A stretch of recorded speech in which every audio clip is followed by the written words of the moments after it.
इस वीडियो में हमने बेटा एटॉमिक रेडियाई के बारे में जाना था, जिसमें हमने जाना था कि नाइट्रोजन से फास्फोरस तक जाने पर एटॉमिक रेडियाई कंसिडरेबली इंक्रीज हो रही है। जैसे कि देख रहे हैं 0.70 से कितनी होगी 1 पॉइंट। फिर उसके बाद जो इंक्रीमेंट होता है वो इतना ज़्यादा नहीं होता। तो इसका रीज़न क्या होता है कि जो हैवियर मेंबर होते हैं उनमें F और D सबसेल में इलेक्ट्रॉन इंटर करते हैं, और जब F और D सबसेल में इलेक्ट्रॉन इंटर करते हैं तो ऐसा होने से जो न्यूक्लियर चार्ज होता है वो इंक्रीज़ करता है, और न्यूक्लियस के साथ आउटर मोस्ट सेल के इलेक्ट्रॉन की जो अट्रैक्शन होता है वो इंक्रीज़ करता है। इस वजह से जो सेल होती है वो कॉन्ट्रैक्ट होती हैं और उतना ज़्यादा इंक्रीज़ नहीं कर पाती जितना कि नाइट्रोजन से फास्फोरस तक जाने में इंक्रीज़ हो रही थी। इसलिए एटॉमिक रेडियाई इंक्रीज़ तो करती है बट बहुत ज़्यादा कंसिडरेबली इंक्रीज़ नहीं हो पाती।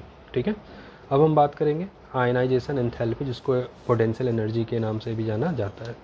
तो आयनाइजेशन एनर्जी अगर हम बात करें तो ionisation energy of nitrogen is very high due to its small size and half-filled, highly stable configuration.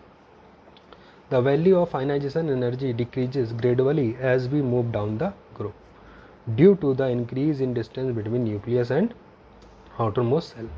जैसा कि आप जानते हो किसी भी एटम के आउटरमोस्ट सेल से इलेक्ट्रॉन को निकालने में जो एनर्जी लगती है उसे नाम देते हैं आयनाइजेशन एनर्जी। अगर इलेक्ट्रॉन जितना टाइटली बॉन्ड होगा न्यूक्लियस से उतनी ज़्यादा हमें एनर्जी अप्लाई करनी पड़ेगी वहाँ से इलेक्ट्रॉन को बाहर निकालने में। जैसा कि जानते हैं नाइट्रोजन ग्रुप का पहला मेंबर है, और पहला मेंबर होने के साथ साथ इसका साइज़ बहुत छोटा है। ठीक है, साइज़ छोटा है, साथ ही अगर नाइट्रोजन इलेक्ट्रॉनिक कॉन्फ़िगरेशन करते हैं तो पी ऑर्बिटल में पी ब्लॉक में 3 और इलेक्ट्रॉन इंटर करते हैं। और जैसा कि जानते हैं पी जो होती है उसमें नंबर ऑफ ऑर्बिटल कितनी होती है 3, और 3 इलेक्ट्रॉन है, यानी हर ऑर्बिटल में एक इलेक्ट्रॉन हो जाएगी, यानी इसकी हाफ फिल्ड स्टेट कंप्लीट हो जाएगी। तो एक तो नाइट्रोजन का साइज़ बहुत छोटा है, ऊपर से इसकी हाफ फिल्ड स्टेट जो है वो कंप्लीट है। इस वजह से यहाँ से इलेक्ट्रॉन निकालने के लिए हमें ज़्यादा एनर्जी लगानी पड़ती है, इसलिए इनका जो इलेक्ट्रॉनिक जो इनका आयनाइजेशन एंथैल्पी होती है फॉर नाइट्रोजन बहुत ज़्यादा हाई होती है। बट जैसे आपके ग्रुप में टॉप टू बॉटम जाओगे तो क्या देखोगे, नंबर ऑफ़ सेल्स इंक्रीज़ करेंगी, नंबर ऑफ़ सेल इंक्रीज़ करेंगी। तो नंबर ऑफ़ सेल इंक्रीज़ करने से क्या होता है कि अट्रैक्शन बिटवीन न्यूक्लियस और आउटर मोस्ट सेल का इलेक्ट्रॉन कम हो जाता है। क्यों, डिस्टेंस बढ़ जाएगी। ठीक है, तो अब इलेक्ट्रॉन आसानी से निकल जाएगा, तो आसानी से निकल जाएगा तो एनर्जी भी कम लगेगी। यानी कि जैसे जैसे आप ग्रुप में टॉप टू बॉटम जाओगे आयनाइजेशन एंथैल्पी की वैल्यू क्या करती है, डिक्रीज करती है, जिसकी हमने एक्सपेरिमेंटल वैल्यू दी है। ठीक है, जिसको आप अगर याद कर सकते हो तो याद कर लीजिए। जो एलिमेंट है और उनकी आयनाइजेशन एनर्जी है किलोजूल पर मोल में। तो nitrogen, phosphorus, arsenic, antimony, bismuth, और जैसा कि आप देख रहे हो जैसे जैसे ग्रुप में नीचे की ओर जा रहे हैं इनकी जो वैल्यू है आयनाइजेशन एंथैल्पी वो क्या कर रही है, डिक्रीज कर रही है। ठीक है, नेक्स्ट प्रॉपर्टी बेटा इलेक्ट्रोनेगेटिविटी।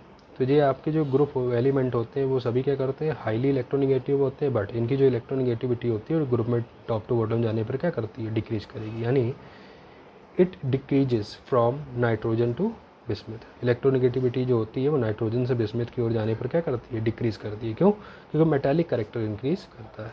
ठीक है, ये एलिमेंट दिया और उनकी इलेक्ट्रोनेगेटिविटी वैल्यू। तो नाइट्रोजन देख रहे हैं सबसे ज़्यादा इलेक्ट्रोनेगेटिव है, फास्फोरस उससे कम, आर्सेनिक उससे कम, एंटीमनी उससे कम, और बिस्मिथ सबसे कम होता है। ठीक है, क्योंकि बिस्मिथ आपका कैसा होता है, मेटालिक कैरेक्टर होता है, तो इसमें शेयरिंग पेयर ऑफ इलेक्ट्रॉन को अपनी ओर खींचने की पावर कम होती है, इसलिए ये इलेक्ट्रॉन आसानी से निकाल देता है, इसलिए इसका इलेक्ट्रोनेगेटिविटी कम होती है।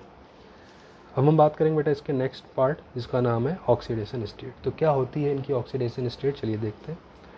ऑक्सीडेशन स्टेट बेटा जो होती है वो आउटर मोस्ट सेल के इलेक्ट्रॉन पर डिपेंड करती है और उनकी कॉम्बिनेशन पावर पर डिपेंड करती है। तो देखते हैं क्या है। The outermost shell electronic configuration of these element is NH2 NP3, जैसा कि हमने देखा। ठीक है, hence these can have oxidation state of +3 and +5। यानी जब आउटर मोस्ट सेल का p ऑर्बिटल का इलेक्ट्रॉन पार्टिसिपेट करता है तो p ऑर्बिटल में कितने इलेक्ट्रॉन है, 3। तो ऐसा होने पर इनकी ऑक्सीडेशन स्टेट कितनी हो जाएगी, +3। और जब p के साथ साथ आपका s का इलेक्ट्रॉन भी पार्टिसिपेट करेगा बॉन्ड फॉर्मेशन में तो 3 और 2 कितने हो जाएंगे, 5, यानी कितनी हो जाएगी, +5। तो इनकी जो ऑक्सीडेशन स्टेट होती है इलेक्ट्रॉनिक कॉन्फिगरेशन के बेसिस पर देखें तो +3 हो सकती है या +5 हो सकती है। ठीक है, on moving down the group stability of +5 oxidation state decreases and that of +3 oxidation state increases due to inert pair effect, that is reluctance the s electron to participate in bonding।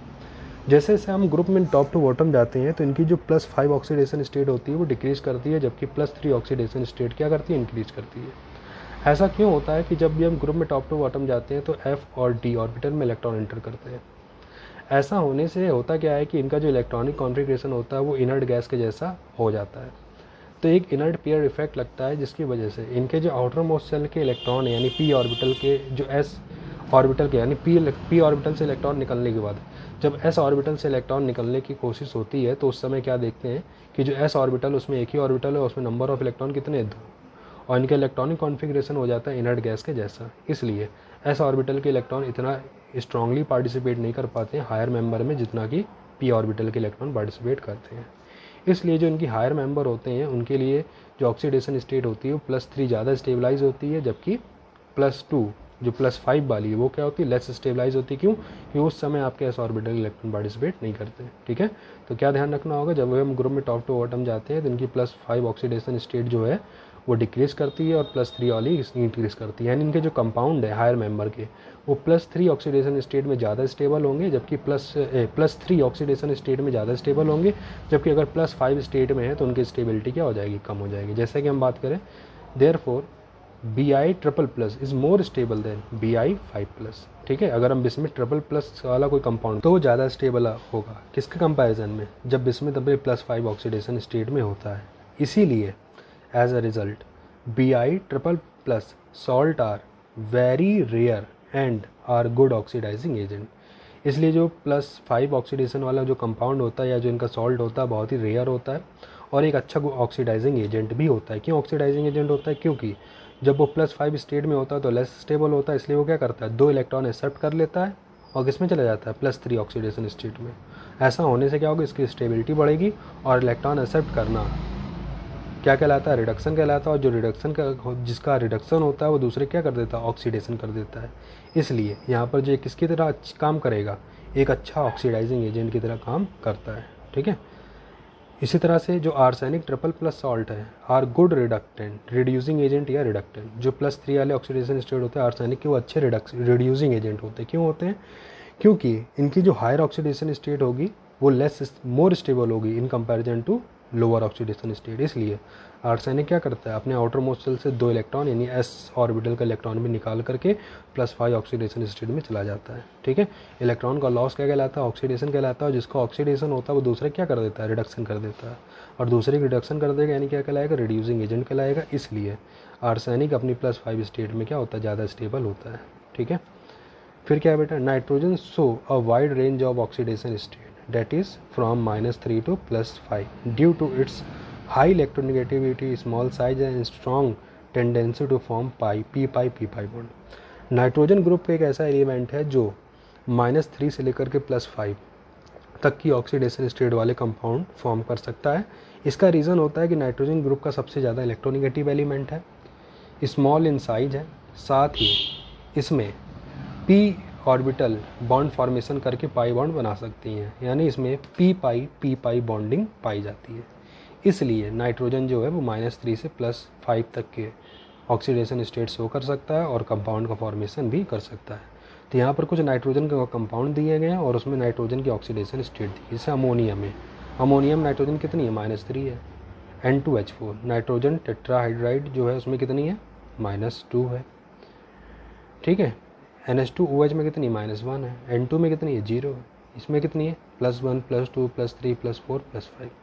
तो आप क्या देखते हो, nitrogen जो है वो अपने बहुत सारे कंपाउंड ऐसे शो करते हैं जिनमें उसकी ऑक्सीडेशन स्टेट -3 से +5 है। तो ऐसा क्यों है, नाइट्रोजन की हाई इलेक्ट्रोनेगेटिविटी, स्मॉल साइज और p पाई बॉन्ड फॉर्म करने की टेंडेंसी की वजह से होता है। ठीक है, nitrogen even show oxidation state of -3 in hydrazoic acid, जिसका नाम है N3H। N3H को हाइड्रोजोइक एसिड बोलते हैं और इस कंपाउंड में नाइट्रोजन की जो ऑक्सीडेशन स्टेट होती है वो फ्रैक्शनल वैल्यू में होती है, यानी कितनी होती है, -1/3। ठीक है, तो ये कुछ नाइट्रोजन की जो थी, नाइट्रोजन फैमिली की फिजिकल प्रॉपर्टी थी। और भी कुछ फिजिकल प्रॉपर्टी हैं और इनकी कुछ केमिकल प्रॉपर्टी भी हैं जो आपसे बोर्ड एग्जाम में पूछी जाती हैं। नाइट्रोजन फैमिली की पोजीशन डिस्कस करना पीरियोडिक टेबल में ऐसे, और साथ में आपको बोल देता है इनकी ऑक्सीडेशन स्टेट, इनकी आयनाइजेशन एंथैल्पी, इनकी इलेक्ट्रोनेगेटिविटी, इनकी एटॉमिक रेडियाई और बहुत सारी प्रॉपर्टी जिसको हम नेक्स्ट वीडियो में पढ़ेंगे। तो ये सारे चीज़ें आपसे पूछी जाती हैं बोर्ड एग्जाम में। ठीक है, तो आज की वीडियो में इतने रखेंगे, बाकी हम लोग देखेंगे नेक्स्ट वीडियो में।